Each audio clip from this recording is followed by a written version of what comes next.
Salve, salve, nação tricolor! Bora aqui atualizar vocês com as últimas notícias do São Paulo. Uma semana tranquilaça, uma semana suave na nave, tranquila, boa demais. São Paulo vem de 2 vitórias consecutivas. O elenco se reapresentou aí, já pensando no jogo do Domingão. Bora aqui atualizar vocês sobre tudo do São Paulo, com números interessantes e muito mais a partir de agora. E claro, convido você desde já a se inscrever aí no canal, deixa o seu like, tá bom? É muito importante, bora buscar 100 likes neste vídeo. 100 likes neste vídeo é o seu desafio. Então, não saia sem deixar o seu joinha, porque é de graça, rapaziada. É de graça, tá bom? Continue aí nos apoiando para que o nosso canal venha cada vez mais crescer e ganhar notoriedade. Aqui no YouTube estamos indo rumo aos 15 mil inscritos, fechou? Bora começar aqui falando de São Paulo, logicamente, né? Ainda repercutindo mais um pouquinho aí da importantíssima vitória do São Paulo sobre o Juventude em Caxias do Sul nesta quinta-feira, pela 16ª rodada do Brasileirão. São Paulo foi até Caxias do Sul e o São Paulo foi melhor durante toda a partida. Toda a partida. Se o São Paulo não vencesse esse jogo, ficaríamos com um sentimento de frustração. Primeiro ponto, o Juventude é muito ruim. O Juventude é ruim demais, tá? O Juventude é muito fraco, é um time muito desqualificado. E o São Paulo, que vem aí em uma crescente evolução do trabalho do técnico Hernan Crespo, mereceu a vitória, porque o São Paulo foi melhor durante toda a partida. Esse fato é inegável. E só um dado aqui interessante para vocês: o São Paulo não cedeu nenhuma finalização no alvo ao Juventude no jogo desta quinta-feira. Fazia um ano que isso não acontecia, que foi na vitória do São Paulo contra o Flamengo em agosto de 2024. Então está completando um ano que o São Paulo passava um jogo sem deixar que o adversário acertasse o seu gol. E nesse jogo contra o Juventude, o São Paulo conseguiu isso. Isso também já passa um pouco da solidez defensiva que o São Paulo tem tido aí com o Hernan Crespo. E, logicamente, o Hernan Crespo ele chegou ao São Paulo e ele já de cara mudou o esquema do São Paulo com o Zubeldia. Majoritariamente o São Paulo jogava no 4-2-3-1, tão temido e tão odiado pelo torcedor do São Paulo, e o Crespo já implementa logo a linha com 3 zagueiros. E os poucos zagueiros que o São Paulo tem, eles vêm se revezando nessa função aí. Contra o Juventude foi o Arboleda, o Ferrarese e o Sabino, mas seja com o Ferrarese, com o Arboleda, com o Sabino, com o Alan Franco, o São Paulo tem um trio de zaga confiável, podemos dizer assim. Mas muito, tá, gente? Acho que muito desse acerto defensivo do São Paulo com o Hernan Crespo passa pela sua dupla de volantes atual, tá? O Crespo ele chegou ao São Paulo e ele já fixou uma nova dupla de volantes. Com o Hernan Crespo, a dupla de volante principal do São Paulo em muitas vezes era Alisson e Pablo Maia, que deu muito certo em 2023, mas era outro contexto, era outro time, era outro esquema com o Dorival. Deu muito certo. Com o Zubeldia, a dupla Alisson e Pablo Maia oscilou muito.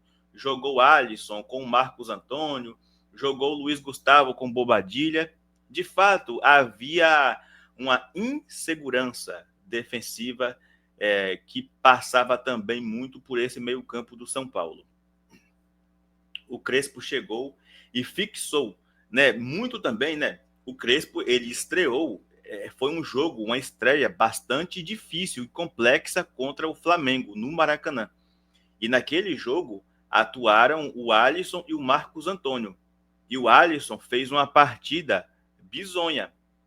Tanto é que contra o próprio Flamengo ainda, o Crespo tira o Alisson e coloca o Bobadilha. E ali o Crespo já viu uma nova dinâmica dessa dupla de volantes. A Bobadilha e o Marcos Antônio. Tá? O Marcos Antônio deu a assistência, inclusive, para o gol do São Paulo contra o Juventude, né? Em uma baita de uma jogada do Ferreirinha. O Ferreirinha é esse cara que ele foi contratado pelo São Paulo para isso, para quebrar linhas, para furar defesas fechadas, defesas bem postadas. E contra o Juventude, o Ferreirinha conseguiu fazer isso, dando uma linda caneta, dando um passe para o Marcos Antônio, que deu a assistência do gol do São Paulo na partida. Além disso, o Marcos Antônio concluiu 62 passes e acertou todos os lançamentos que ele tentou. Marcos Antônio tentou 6 lançamentos e acertou os 6. Tá? Estamos falando aqui do Marcos Antônio, um dos elos dessa dupla de volantes do São Paulo. O outro elo dessa dupla de meio-campo do São Paulo é justamente o tão relegado, o xingado, o pisoteado, o humilhado Damian Bobadilha, que é um jogador que eu sempre vi potencial. Sempre vi potencial no Bobadilha. Sempre vi. Mas sempre tem aqueles chiliquentos, os torcedores chiliquentos, os haters, que sempre criticam tudo e a todos.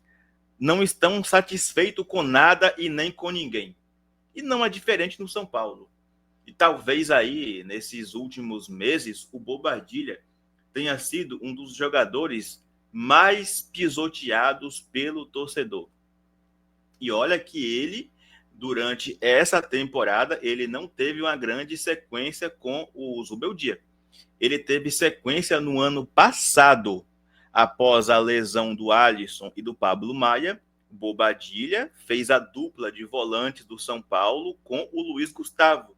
Inclusive, uma dupla muito boa na Libertadores. O Bobadilha fez gol na Libertadores, inclusive, contra o Tadieres no Morumbi, não é isso?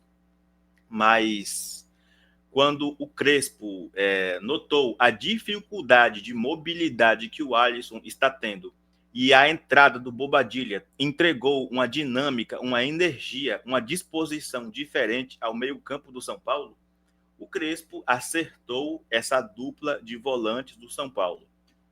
Acertou, tá? E o Bobadilha realizou 12 ações defensivas na partida contra o Juventude. Além disso, acertou todos os lançamentos e criou uma chance clara de gol, que foi quando ele finalizou ali da entrada da área para a defesa do goleiro do Juventude. Eu já queria saber aí a opinião de vocês, tá? Deixe sua opinião sobre essa dupla de volantes do São Paulo e sobre esse acerto feito, promovido pelo Hernan Crespo, da mudança da dupla de volantes do São Paulo. Podemos dizer hoje que Bobadilha e Marcos Antônio, o Vitinha brasileiro, formam a dupla de volante titular do São Paulo.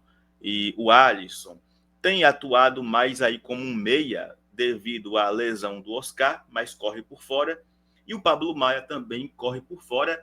Ainda também ontem, contra o Juventude, tivemos a importante volta do Luan.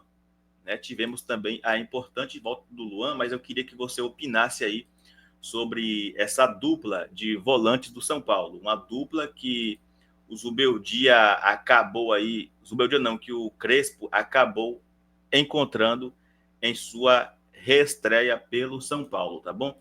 E também tivemos aí uma importante volta do Luan, né, gente? O Luan voltou a atuar com a camisa do São Paulo após 666 dias. O númerozinho bizarro, né? Númerozinho bem sombrio, né? Luan voltou a atuar aí pelo São Paulo, reintegrado ao elenco pelo técnico Hernan Crespo. Luan foi acionado, entrou durante o segundo tempo, entrou aos 43 minutos do segundo tempo, no lugar do Alisson. Tá? Luan tem 25 anos e voltou ao São Paulo neste ano, após período de empréstimo ao Vitória. Apesar do retorno, não fazia parte dos planos do técnico Luiz Ubeldia, chegando a treinar separado do elenco. No fim de março, ele voltou às atividades com o grupo, mesmo assim, não havia sido relacionado para nenhum jogo. Com a chegada de Crespo, o cenário mudou completamente e Luan passou a ser relacionado e, inclusive, já jogou aí alguns minutos contra o Juventude. Queria que você também falasse aí dessa volta do Luan, dessa reestreia do Luan pelo São Paulo, tá bom? E aqui temos, inclusive, gente, alguns números relacionados ao Hernan Crespo, tá? E eu diria que esses números que eu vou mostrar para vocês aqui agora, de certa forma, é um tapa na cara dos defensores ferrenhos do Zubeldia, tá? Alguns números do São Paulo aqui com o Hernan Crespo é um verdadeiro tapa na cara de alguns defensores do Zubeldia, umas viúvas do Zubeldia. O São Paulo, entre os 10, aliás, o São Paulo, entre todos os clubes do Brasileirão 2025, após o retorno, né? Após o retorno, depois aí da pausa para a Copa do Mundo de Clubes. São Paulo já na era Crespo. É o primeiro em passes certos no terço final. Ou seja, é o primeiro que acerta mais passes ali no campo de ataque, dentro já da defesa adversária. São 316 passes certos. É o primeiro em passes progressivos, ou seja, o passe para frente. São Paulo largou de jogar o famoso futebol caranguejo. É o primeiro em chances criadas, são 38. É o primeiro em chances claras criadas, 8. Tá? O São Paulo é o segundo que mais finaliza, são 46. E o São Paulo é o segundo em ações aéreas na área do rival. Então, o São Paulo passou aí a ser mais objetivo, mais produtivo e mais perigoso na era Hernan Crespo. Tá? Na era Hernan Crespo, o São Paulo já tem aí essa baita evolução. São Paulo tem aí já essa baita evolução. O São Paulo, inclusive, né, tem até aqui um outro dado, que o São Paulo é o único clube em toda a história do Brasileirão a marcar 1.000 gols como visitante até aqui.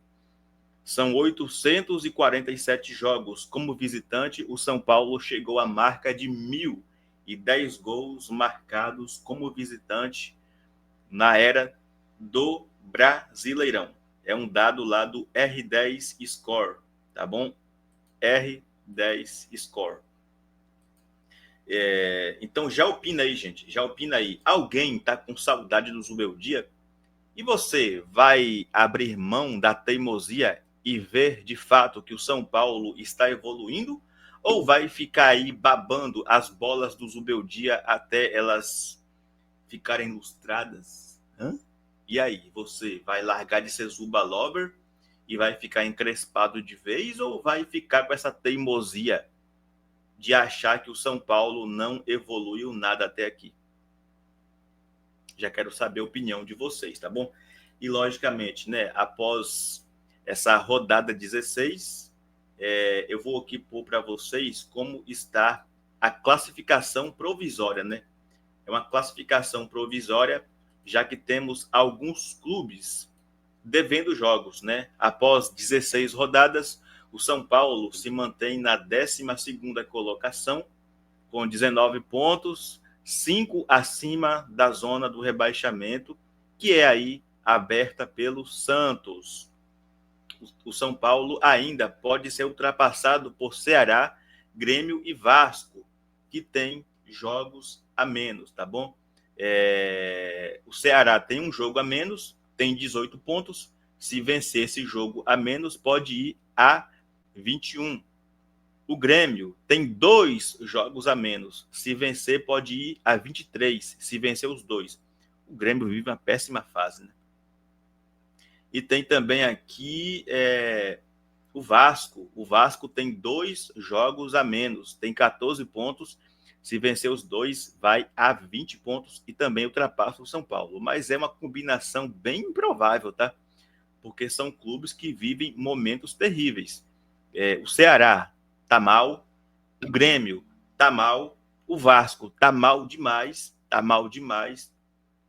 mas essa aí é a classificação provisória do Brasileirão, já que tem muito clube devendo jogos aí devido a alguns jogos estarem adiados pela volta do Mundial e também pela fase de playoffs da Copa Sul-Americana, tá bom? Bom, São Paulo venceu o seu jogo, muito importante, né? Muito importante, 3 pontos na tabela, e o elenco já se reapresentou nesta sexta-feira no CT da Barra Funda para início dos trabalhos, já visando aí, poxa, garganta tá ruim, já visando aí o jogo de domingo. Domingo tem São Paulo e Fluminense no Morumbi pela 17ª rodada, e o São Paulo já iniciou aí os preparativos para essa partida também, que é muito importante, e os 3 pontos também serão muito bem-vindos, tá bom? Nos treinos desta sexta, o elenco foi dividido em 2 grupos. Os titulares da vitória contra o Juventude fizeram trabalhos regenerativos. Já os demais participaram de um treino físico e técnico comandado por Hernan Crespo e sua comissão.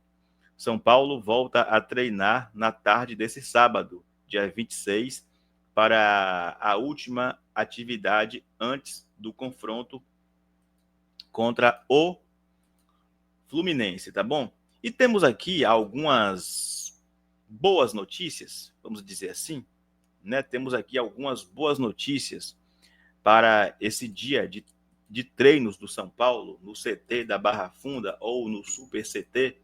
Mais uma vez, eu peço que você deixe o seu like aí. Deixa o like, comenta, compartilha, é muito importante.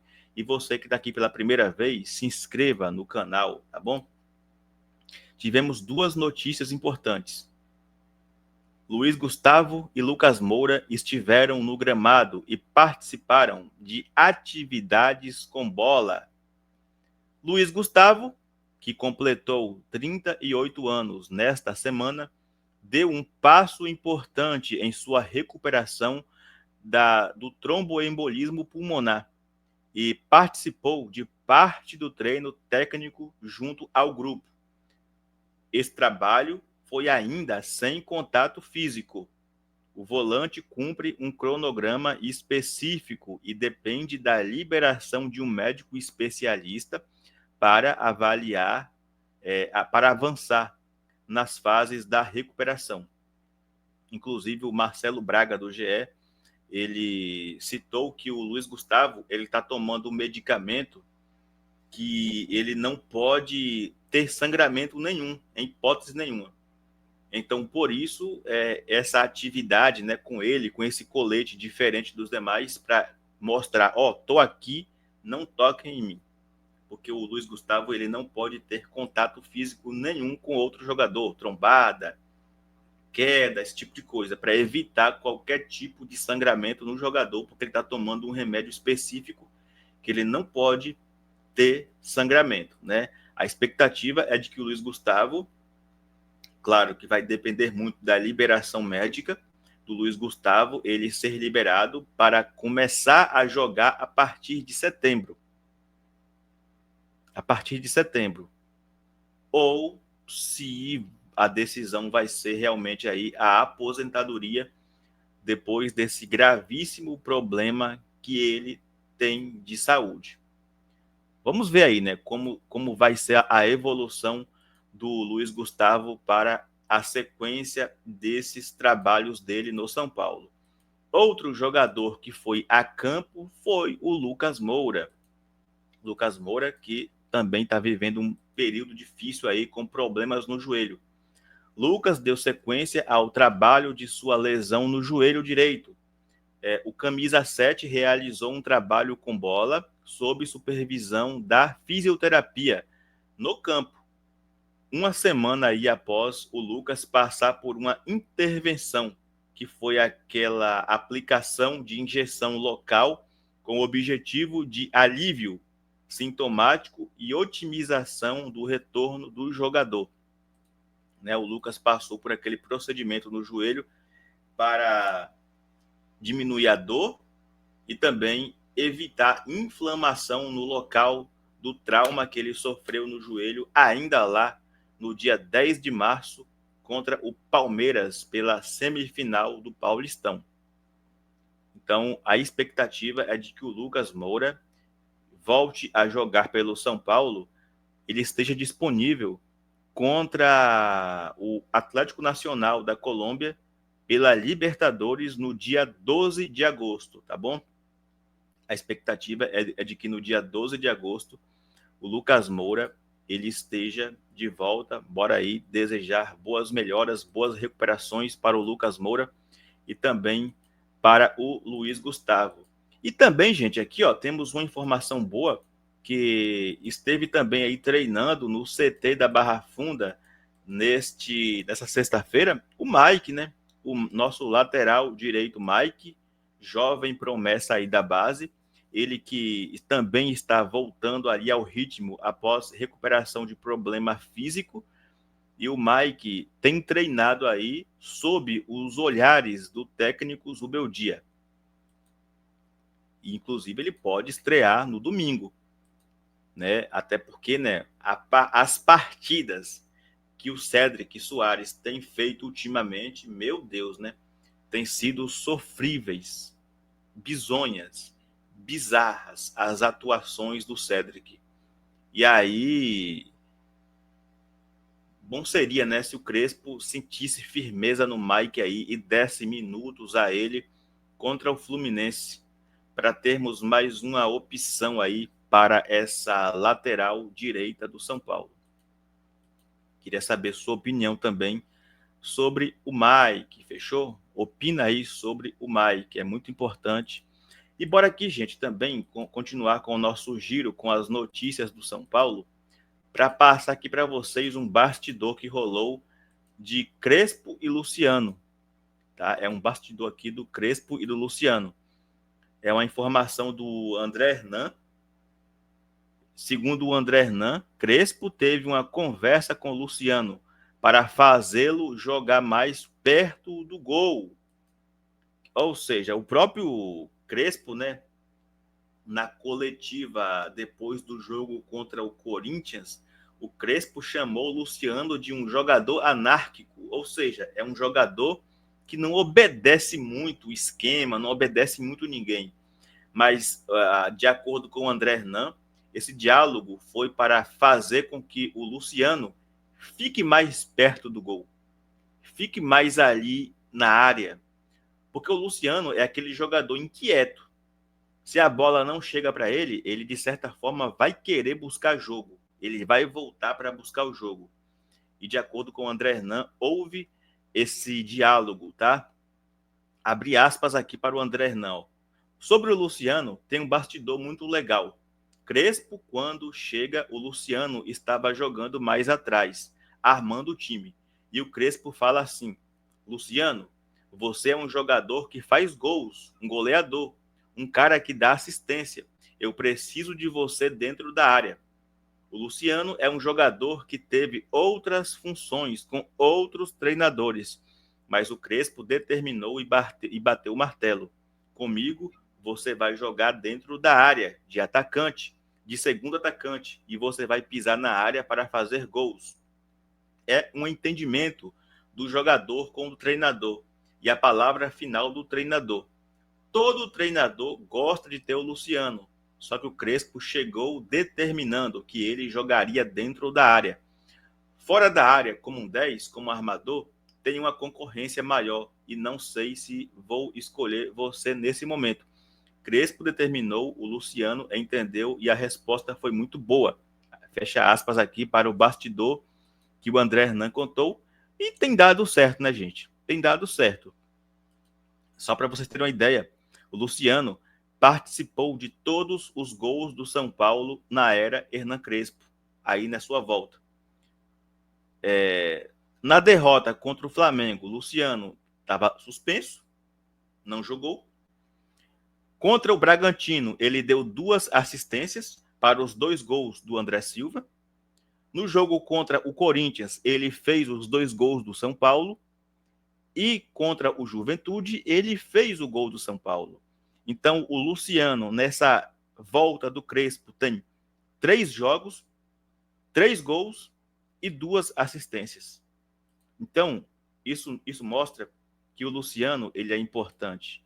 Ele é importante para o São Paulo e ele é perigoso lá, dentro da área, circulando a área. Nada de voltar para meio campo para armar time. Nada disso. O lugar do Luciano é lá, na área, como segundo atacante. Queria saber a opinião de vocês aí sobre o Luciano, sobre os números, sobre a importância dele e também sobre esse bastidor que o André Hernan trouxe sobre esse papo, esse tete-a-tete do Crespo com o Luciano, tá bom? Então, deixe sua opinião aí nos comentários. Queria que você também, mais uma vez, se inscreva no canal. Seja bem-vindo, se inscreva, deixa o like, é muito importante, tá bom? E nesse sabadão nós voltamos com nossa live de pré-jogo e contamos com vocês, fechou?